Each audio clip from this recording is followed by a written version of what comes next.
오늘 설교 제목을 교사행전이라고 지었습니다. 이 제목은 사도행전에서 따온 것인데요. 사도행전에서 사도들이 성령으로 권능을 받고 예수를 거부하는 유대와 천대받던 사마리아와 로마의 왕에게까지 예수님의 증인이 되었던 것처럼 오늘날의 교사분들께서도 성령으로 권능을 받고 예수를 거부하는 자, 세상에서 가장 소외된 자, 가장 높은 자에 이르기까지 예수님의 증인이 되시기를 축복합니다. 이 가운데에는 오랫동안 교사로 섬기셨던 분들도 계시고 또 현재 교사로 섬기고 계신 분들, 그리고 앞으로 교사의 자리를 감당하실 분들도 계실 것입니다. 오늘은 이런 생각을 한번 해보았으면 좋겠습니다. 내가 언젠가 교사의 사역을 마치고 이 부서를 떠나게 된다면 내가 섬겼던 부서는 어떤 모습으로 남아 있을까라고 말입니다. 저 또한 마찬가지로 저 자신에게 이 질문을 해보았습니다. 제가 만약 유치부, 어린이부를 떠나게 된다면, 담당했던 사랑방을 떠나게 된다면 어떠한 공동체로 남아있을까요? 저는 서로를 보살피며 아끼는 공동체, 말씀 앞에 든든히 서 있는 공동체, 사랑과 나눔이 풍성한 공동체로 남아있었으면 좋겠습니다. 그런 공동체로 남아있다면 그 자리를 떠나는 아쉬움보다 자랑스러움이 더욱 있을 것입니다. 떠나서 도착한 곳마다 이곳을 자랑하며 이것이 나의 자랑이라고 고백할 수 있을 것입니다. 여러분들도 오늘의 설교를 들으시면서 여러분이 머물렀던 공동체가 어떠한 공동체로 남아있기를 원하시는지 한번 생각해 보셨으면 좋겠습니다. 오늘 읽은 본문에서도 함께 한 공동체를 떠나는 사람이 있습니다. 바로 예루살렘으로 향하는 바울입니다. 바울은 성령의 이끌림을 받아 예루살렘으로 향합니다. 예루살렘은 어떤 곳이었나요? 바로 바울이 예수를 믿기 전 예수 믿는 사람들을 붙잡아 감옥에 가두고 핍박했던 바로 그 곳입니다. 그런데 지금의 바울은 예수 믿는 자가 되어 유대인들의 배신자가 되었습니다. 그런 바울이 다시 유대인들의 소굴로 들어간다는 것입니다. 그곳에 결박과 환난이 있을 것은 너무 당연했습니다. 그럼에도 불구하고 그곳에서조차 예수님의 증인이 되기 위하여 길을 떠난다는 것입니다. 그렇기에 다시 보지 못할 사람들, 에베소 장로들을 모아 마지막 권면의 말을 전합니다. 그것은 양떼를 보살펴라, 훈계를 기억해라, 바울의 삶을 기억해라 라는 것입니다. 바울은 먼저 에베소 교회 사람들에게 이렇게 권면합니다. 하나님의 교회를 보살피십시오. 그들은 왜 하나님의 교회를 보살펴야 할까요? 왜냐하면 하나님이 자기의 피로 사신 교회이기 때문입니다. 하나님의 본체이시자 약속되었던 메시아, 장차 다시 오실 그리스도의 피로 그 모든 죄값을 치르고 사신 그 값을 측량할 수 없는 소중한 공동체이기 때문입니다. 하나님은 이러한 소중한 공동체를 아무에게나 맡기시지 않았습니다. 성령님께서 장로들을 세워 양떼 가운데 감독자로 세웠다고 말씀합니다. 양떼를 보호하고 다스리고 돌보는 역할을 그들에게 맡기신 것입니다. 그래서 이 감독자들이 교회를 보살피러 나갈 때 아무것도 없이 빈손으로 아무 준비도 없이 나갈 수가 없습니다. 무언가 준비를 하고 나가야 합니다. 그 준비가 바로 자기 자신을 위해서 또 온 양떼를 위하여 주의를 기울이는 것입니다. 여기서 주의를 기울인다는 것은 개역개정에서는 삼가다라고 표현하고 있고 새번역 성경에서는 잘 살피다, 새한글 성경에서는 주의를 기울이다라고 표현하고 있습니다. 즉 교회를 보살피기 전에 자신이 하나님 앞에 건강하게 서 있는지 주의를 기울여야 한다는 것입니다. 왜 그렇습니까? 교회 안에 사나운 이리가 들어와 양을 해칠 것이기 때문입니다. 교회 안에 어그러진 말을 하는 사람들이 들어올 것이기 때문입니다. 한번 본문 28절에서 30절까지의 말씀을 함께 읽어보겠습니다. 시작. 여러분은 자기를 위하여 또는 온 양떼를 위하여 삼가라. 성령이 그들 가운데 여러분을 감독자로 삼고 하나님이 자기 피로 사신 교회를 보살피게 하셨느니라. 내가 떠난 후에 사나운 이리가 여러분에게로 들어와서 그 양떼를 아끼지 아니하며 또한 여러분 중에서도 제자들을 끌어 자기를 따르게 하려고 어그러진 말을 하는 사람들이 일어날 줄을 내가 아노라. 이 감독자들은 예수 그리스도의 피로 산 소중한 공동체를 보살피기 위하여 먼저 자신의 신앙과 자신의 삶을 살펴서 깨어 있어야 했던 것입니다. 양떼를 잡아먹으며 거짓 진리를 가르치는 사람들을 분별할 줄 알고 그들로부터 모든 양떼를 보호하고 돌봐야 하는 의무가 있던 것입니다. 그렇다면 우리는 어떻게 하나님 앞에 건강히 설 수 있을까요? 제가 신학대학원을 다닐 때 놀라운 경험을 한 것이 있습니다. 당시 저는 새벽 5시에 일어나서 학교를 가야 했습니다. 그리고 가서 과제를 열심히 하다가 10시에 수업을 시작합니다. 그리고 오후 5시가 되면 수업이 끝나면 바로 부랴부랴 집으로 돌아갑니다.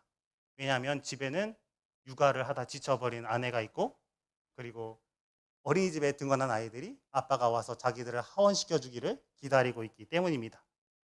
그래서 집에 돌아오면 따로 과제를 하거나 다른 어떤 것을 할 여유가 없었습니다. 그래서 얼른 애들 밥을 먹이고 빨리 씻기고 빨리 또 잠에 듭니다. 그래야 다음날 또 5시 일어나서 학교를 가야 과제를 마무리할 수 있기 때문입니다. 그런 생활을 3년을 하다 보니 과제 외에 어떤 설교를 준비할 시간이 항상 부족했습니다. 그래서 설교 본문을 선택하고 시간이 되는 대로 공부를 한 뒤에 조용한 곳에 기도를 했습니다. 기억나는 곳은 이제 옥상이나 지하나 계단과 계단 사이 이런 곳에 가서 기도를 합니다. 그래서 저는 이렇게 기도했습니다. 주님, 저는 아는 것이 아무것도 없습니다. 말씀을 묵상할 시간도 없고 장소도 없습니다. 하지만 주님, 주님이 이 말씀의 주인이시오니 제가 이 말씀을 통하여 그들에게 무엇을 전해야 할지 알려주세요. 그렇게 기도하고 잠잠히 기다리다 보면 하나님이 주시는 감동이 있습니다. 하나님이 주시는 사랑이 있습니다. 저의 부족함과 나약함을 채워주시는 성령님의 역사가 있습니다. 그러면 그 감동에 의지해서 설교문을 써내려가 설교를 준비하게 됩니다. 그런데 이러한 기도의 습관이 저에게 너무도 소중한 것이었음을 요즘 다시 깨닫게 됩니다. 신학대학원을 다닐 때마다 조금 여유가 생겼다고 지금 제가 처음 여기서 시작했을 때 말씀을 공부하고 그것을 전하고 막 이러기에 바빴습니다. 근데 점점 저에게 주시는 하나님의 감동이 조금씩 사라져 가는 거예요. 그래서 이건 안 되겠다. 다시 기도의 자리로 나아갔습니다. 매일매일 말씀 공부를 하면서도 그 말씀을 통해서 무엇을 이야기하고 싶으신지 알려달라고 말씀의 주인에게 나아갔습니다. 저에게는 무엇이 필요했을까요? 저에게는 기도의 자리로 나아갈 구별된 시간이 필요했습니다. 하나님과 함께할 시간이 필요했던 것입니다. 그리고 더 나아가 그렇게 하나님과의 관계를 점검해야만 교회가 하나님 앞에 건강히 설 수 있도록 보살필 수 있었던 것입니다. 여러분은 하나님 앞에 건강히 서 계십니까? 부서 선생님으로 또 봉사의 자리로 나아가기 전에 여러분의 예배를 지키고 계십니까? 부서나 봉사의 자리보다 자신의 예배를 우선시하는 것은 이기적인 선택이 아닙니다. 사나운 이리 때와 거짓 교사들을 분별하여 온 양떼를 지키기 위한 가장 중요한 원칙입니다. 예수님께서 잡혀가시기 전 베드로에게 이렇게 말씀하시지 않았습니까?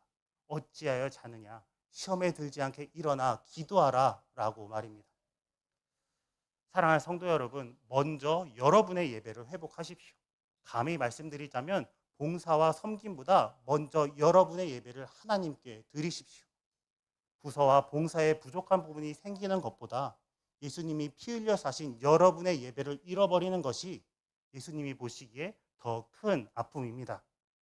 자신의 예배를 회복하시고 그 후에 부서와 봉사의 자리로 나와 주십시오. 왜냐하면 그곳은 거친 곳이기 때문입니다. 양을 잡아먹으려고 하는 자들과 어그러진 말을 하는 사람들로부터 여러분에게 맡겨진 양떼를 보호하고 다스리고 돌봐야 하기 때문입니다. 자신에게 주의를 기울이고 온 양떼에게 주의를 기울이는 자만이 그 공동체를 보호하고 보살피고 돌볼 수 있는 것입니다. 바울은 이어서 자신이 훈계했던 것을 기억하라라고 이야기합니다. 왜 바울은 자신의 훈계를 기억하라고 했을까요? 사나운 이리가 들어오고 어그러진 말을 하는 사람들이 일어날 때 그들을 분별하는 기준이 바로 바울이 전해준 하나님의 말씀이기 때문입니다. 오직 하나님의 말씀만이 고난과 역경 가운데 성도를 굳게 세울 수 있기 때문입니다. 그리고 오직 그 말씀만이 공동체를 하나님께서 약속하신 기업에 이르게 하기 때문입니다. 하나님의 기업이란 무엇일까요? 영원한 생명입니다. 새 하늘과 새 땅입니다. 그리고 하나님의 임재입니다. 마침내 하나님이 거룩한 성도들 중에 행하시고 하나님은 그들의 하나님이 되시며 그들은 하나님의 백성이 되는 것이 영광스러운 기업의 완성인 것입니다. 이것이 하나님께서 약속하신 기업입니다. 성도는 오직 하나님의 은혜의 말씀을 통하여 거룩한 새 예루살렘에 이르게 되는 것입니다. 본문 31절에서 32절 말씀을 함께 읽어보겠습니다. 시작. 그러므로 여러분이 일깨어 내가 3년이나 밤낮 쉬지 않고 눈물로 각 사람을 훈계하던 것을 기억하라. 지금 내가 여러분을 주와 및 그 은혜의 말씀에 부탁하노니 그 말씀이 여러분을 능히 든든히 세우사 거룩하게 하심을 입은 모든 자 가운데 기업이 있게 하시리라. 바울이 기억하라고 한 것은 단순히 자신의 눈물과 수고를 기억하라는 것이 아니었습니다. 그가 3년 동안 전했던 하나님의 말씀을 기억하라는 것입니다. 이 세상을 살아가며 고난과 역경을 이겨낼 수 있는 하나님의 말씀, 앞으로 맞이하게 될 새 예루살렘으로 이끄는 하나님의 말씀을 기억하라고 붙들라고 그 공동체에게 이야기하고 있는 것입니다. 여러분은 어떠한 하나님의 말씀을 기억하고 또 붙들고 계십니까? 저는 청년회 때 성경에 대해서 한 가지 질문이 있었습니다. 그것은 구약 성경에서 죄를 지으면 하나님 앞에 나아가 제사를 드려야 죄사함을 받는다고 열심히 배웠습니다. 그런데 갑자기 신약 성경에 와서 이제 모든 죄가 용서되어서 죄의 올무에서 풀려났다고 이야기하는 것입니다. 저는 하나님이 처음이자 나중 되신다고 배웠는데 그럼 처음부터 나중까지 일관되셔야 하는 것이 아닙니까? 라는 질문이 저에게 있었던 것이죠. 그래서 저는 왜 제사는 드리라 그랬다가 드리지 말라고 하는지, 제물은 드리라 그랬다가 왜 드리지 말라고 하는지, 영원히 그 규례를 지키라고 했다가 왜 지금에 와서는 지키지 않는지 정말 납득할 수가 없었습니다. 한 20년간을 이 질문을 가지고 살아가다가 신학대학원을 간 저에게 히브리서의 말씀이 찾아왔습니다. 히브리서 말씀은 이렇게 이야기합니다. 그가 거룩하게 된 자들을 한 번의 제사로 영원히 온전하게 하셨느니라. 바로 예수님이 들으신 십자가 사역이 우리를 위한 속죄 제사였던 것입니다. 예수님 자신이 자신의 몸을 제사에 쓰신 그 제물이었던 것입니다. 그 값진 제물로 말미암아 단 한 번으로 그 믿는 자들을 영원히 온전하게 하셨던 것입니다. 제가 오해했던 것처럼 하나님이 말씀을 바꾸신 것이 아니라 하나님이 자신의 약속을 완성하신 것이었습니다. 그래서 우리는 다시 제사를 드리지 않고 다시 제물을 드리지 않고 영원히 그 효력을 누리며 사는 것입니다. 이것을 깨달은 저는 그때부터 말씀을 다르게 붙들고 기억하기 시작했습니다. 성경이 바로 살아있는 하나님의 말씀이라고 말입니다. 멈춰있고 죽어있는 것이 아니라 살아서 역동하고 있는 말씀이라고 말입니다. 그리고 이 세상의 그 어떤 이단도 자기를 구세주라 말하는 그 어떠한 사람도 이 말씀을 성취할 수 없음을 너무도 분명히 깨달았습니다. 오직 예수님만을 의지하는 것이 하나님의 기업에 이르는 유일한 길임을 분명히 깨달은 것입니다. 예수님께서는 제자들을 떠나기 전 마지막 만찬에서 이렇게 말씀하셨습니다. 또 떡을 가져 감사기도 하시고 떼어 그들에게 주시며 이르시되 이것은 너희를 위하여 주는 내 몸이라 너희가 이를 행하여 나를 기념하라 하시고 저녁 먹은 후에 잔도 그와 같이 하여 이르시되 이 잔은 내 피로 세우는 새 언약이니 곧 너희를 위하여 붓는 것이라 라고 말입니다. 우리가 하나님의 기업으로 이르기 위하여 기억하고 기념해야 하는 것, 붙들어야 하는 말씀은 무엇입니까? 바로 예수님이 하나님의 말씀이시라는 것입니다. 말씀이신 예수님이 몸과 피로 완전한 속죄 제사를 이루셨다는 것입니다. 그 속죄 제사를 통하여 우리와 새 언약을 맺으셨다는 것입니다. 우리가 성찬을 드리는 이유는 바로 그분이 이루신 완전한 제사를 찬양함에 있습니다. 우리와 새롭게 언약을 맺으셔서 예수 그리스도를 믿는 자들을 유대와 사마리아를 넘어 땅끝의 이방인과 세상의 왕들에 이르기까지 그 백성 삼으신 것입니다. 그 누구든 예수 그리스도를 믿는 자에게 내가 너희의 하나님이 되고 너희는 내 백성이 될 것이다 라고 말씀하신 것입니다. 그 모든 것을 이루신 예수 그리스도를 기뻐하고 찬양하는 것이 성찬의 의미인 것입니다. 여러분이 기억하며 붙들어야 하는 말씀, 바로 오직 예수 그리스도만이 그 언약의 열쇠가 되신다는 것입니다.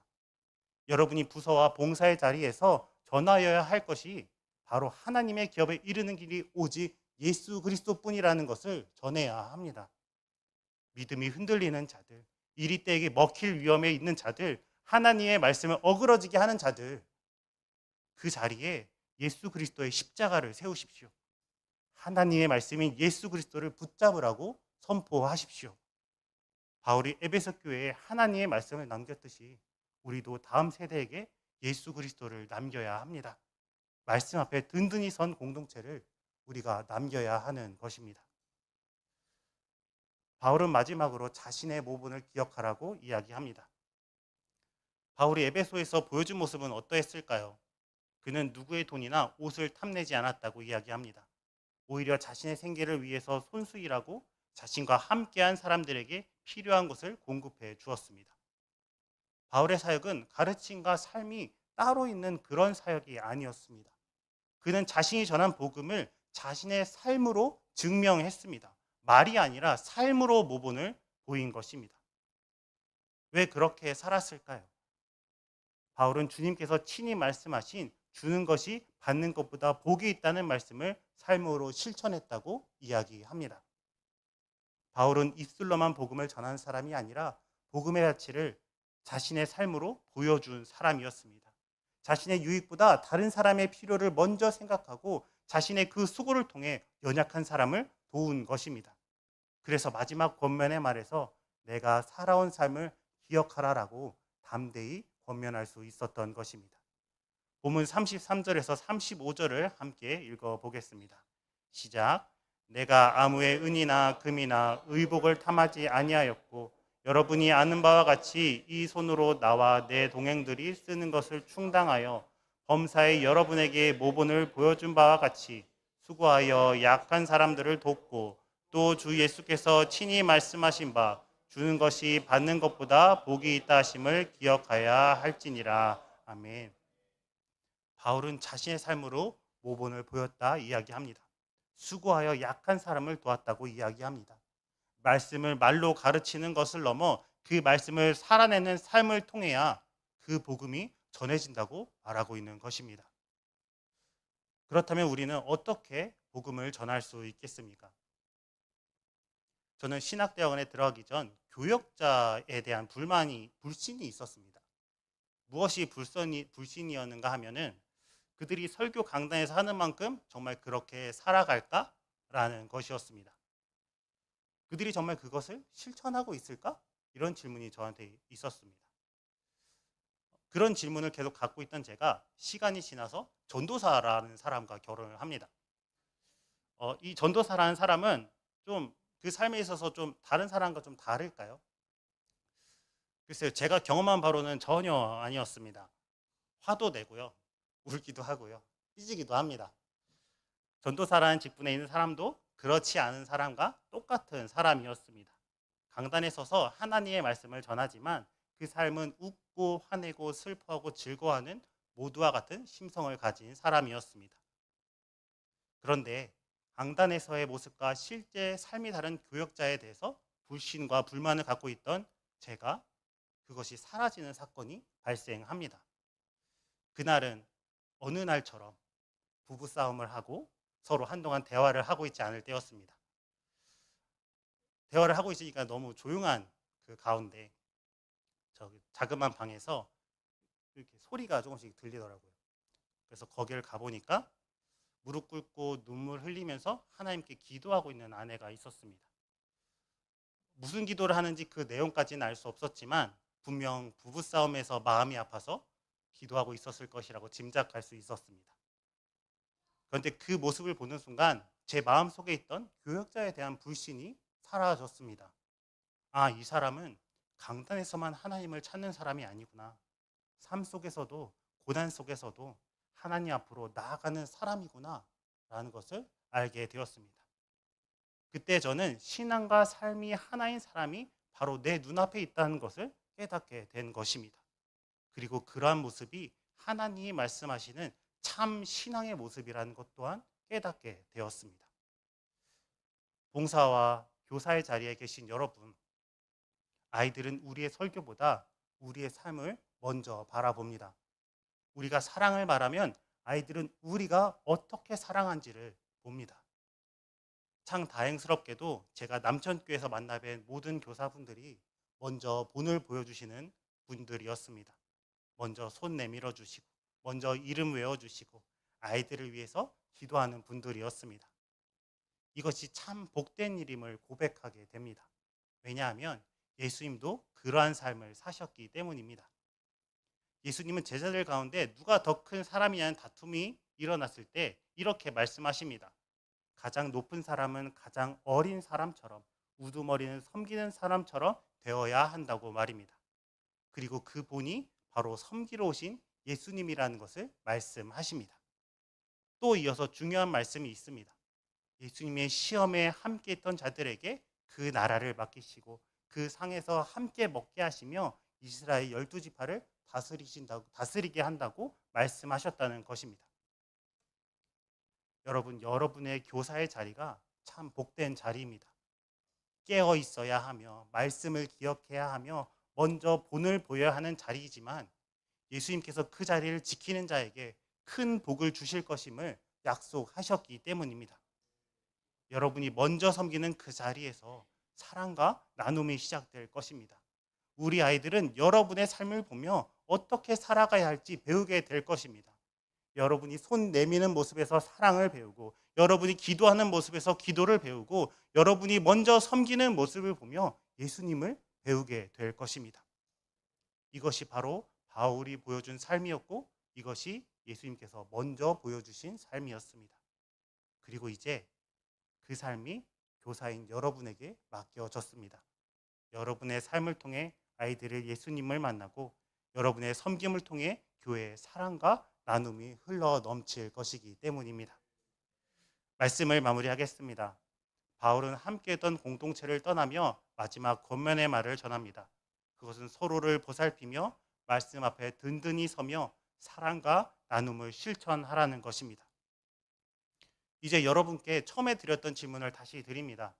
여러분이 언젠가 부서를 떠나게 될 때 어떠한 공동체로 남아있기를 원하십니까? 떠나는 여러분들에게 오래도록 자랑이 되는 공동체, 여러분이 하나님 앞에 섰을 때도 기쁨과 긍지가 되는 공동체는 어떤 공동체이겠습니까? 이 질문은 저에게도 가볍지 않은 질문입니다. 왜냐하면 이 말씀을 가장 먼저 듣고 실천해야 하는 사람이 바로 저이기 때문입니다. 그러나 우리의 자랑이 될 공동체를 바라보며 함께 꿈꾸어 갔으면 좋겠습니다. 서로를 보살피며 아끼는 공동체, 말씀 앞에 든든히 서 있는 공동체, 사랑과 나눔이 풍성한 공동체, 그러한 공동체를 하나님께서 우리에게 맡기셨습니다. 이제 우리 모두 선포된 말씀을 의지하여서 우리들만의 교사 행전을 써 내려갔으면 좋겠습니다. 성령의 충만함으로 서로를 채우고 예수님을 알지 못하는 사람들에게, 세상에서 가장 소외된 자들에게, 그리고 가장 높은 자리에 있는 사람에게까지 나아갑시다. 그들은 하나님께서 우리에게 맡기신 양입니다. 그 양들을 온 마음을 다해 보살핍시다. 그들에게 예수 그리스도의 복음을 세웁시다. 그들과 함께 하나님의 기업에 이릅시다. 우리의 삶을 통해 다음 세대가 예수님을 만나고, 우리의 섬김을 통해 하나님의 교회가 더욱 아름답게 세워지기를 예수님의 이름으로 축복드립니다.